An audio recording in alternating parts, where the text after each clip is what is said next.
Champions for a record equaling 20th time by a comfortable margin. First choice transfer targets secured in an ambitious recruitment drive. Liverpool look in outstanding shape to celebrate their 21st title this season. Liverpool have been very sensible with their transfer business. They spent next to nothing last season and broke the bank this season from a position of strength. The incomings for Liverpool are Alexander Isak, Florian Wirtz, Hugo Ekitike, Milos Kerkez, and Jeremy Frimpong. The outgoings are Luis Diaz, Gerald Kwanzaa, Kevin Kelleher, and Trent Alexander-Arnold. Arne Slot has been a revelation since he arrived.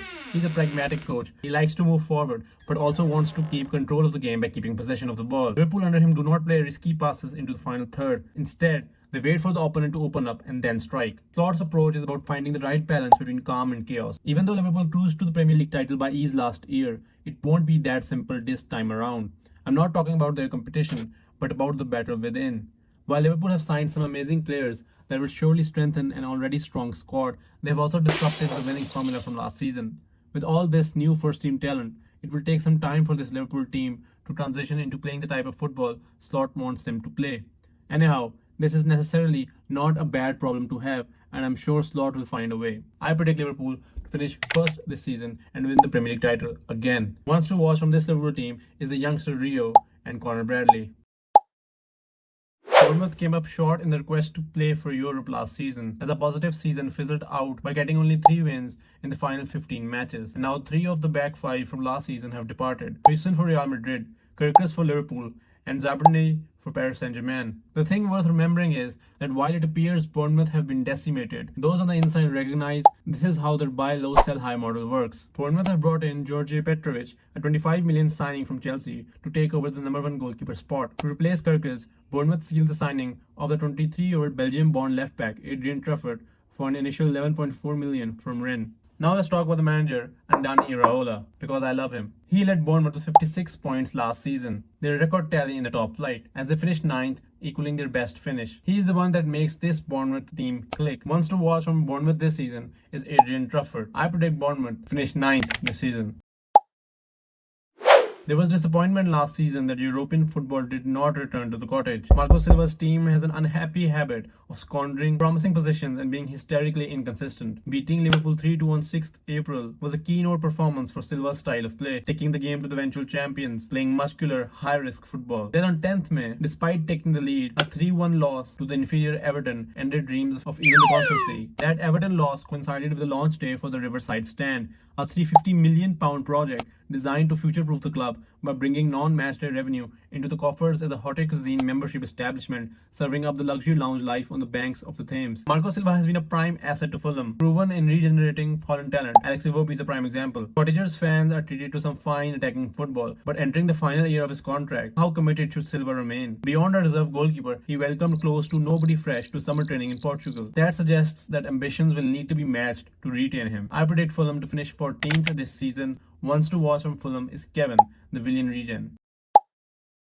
Manchester United is part of the Big Six but finished 15th last season. Personally, I feel like Manchester United is the most depressing club in the league. The only good thing about the current team is the existence of Bruno Fernandes. I'm not saying that other players are not good enough, but I just really like Bruno Fernandes. Ruben Amorim's team hit rock bottom last season. Expectations are at an all-time low. United do have some exciting attacking talent. Bryan Mbeumo and Matheus Cunha will hopefully bring some spark to the team, and Benjamin Sesko can hopefully take the role of a striker who can score goals. The pressure will be on Amorim from the start. His side has still not been able to win 2 consecutive matches in the league. I'm hopeful, yes I am hopeful for today. Take this music. He also kind of looks off in the dugout, grumpy, annoyed, frustrated. You get the gist of it. I don't really know if there's a one to watch from Manchester United currently. I predict them to finish 12th this season.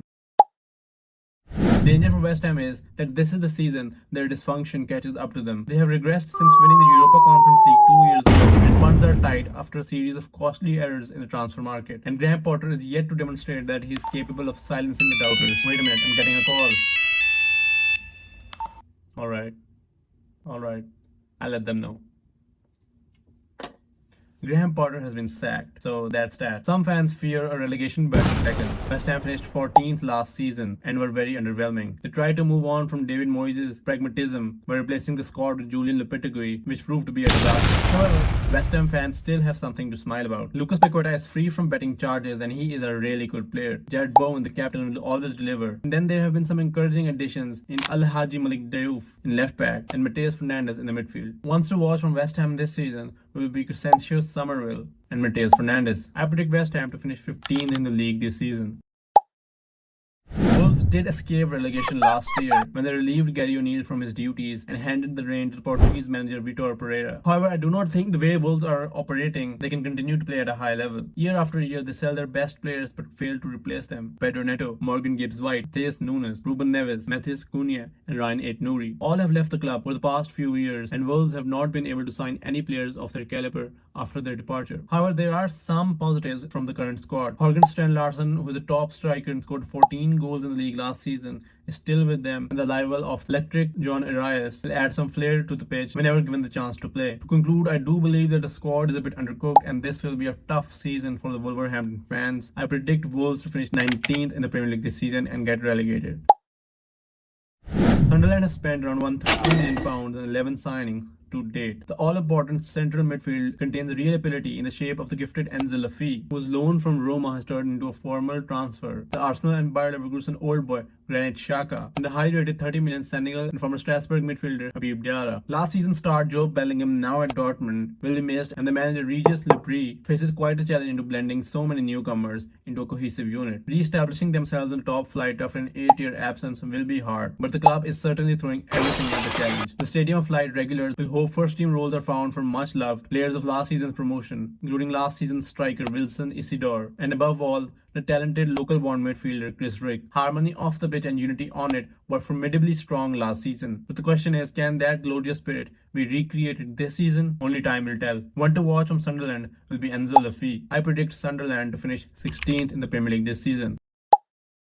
For the past 4 seasons, Burnley has been relegated from the Premier League with 35 points, promoted as champions of the Championship with 101 points, relegated from Premier League again with 24 points, and promoted to the Championship again with 100 points. Under manager Scott Parker, Burnley are likely to adopt a more pragmatic approach to the Premier League than last time under Vincent Kompany. Burnley's defence in the Championship was the sole reason for their promotion, and to survive in the Premier League, they must repeat it all over again. However, Parker has lost key components of the unit responsible for the best defensive record in English League history last season, which was conceding just 16 goals from 48 games, with 30 clean sheets kept along the way. Star centre-back CJ Egan-Riley left for Marseille, while goalkeeper James Trafford, who was named in the championship team of the season for 2024-2025, alongside the central defender, has gone to Manchester City. Midfielder and captain Josh Brownhill, the side's top scorer last season, has also left on a free transfer. Survival hopes have been damaged by their exits, but at least centre-back Maxime Esteve has stayed and signed a new 5-year deal. Enough with the sad outgoings,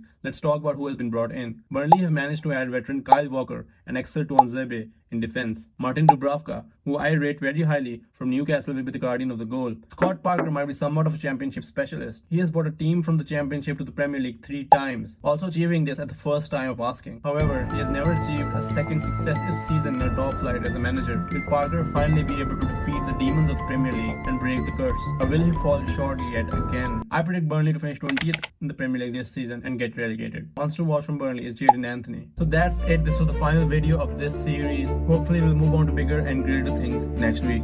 Goodbye.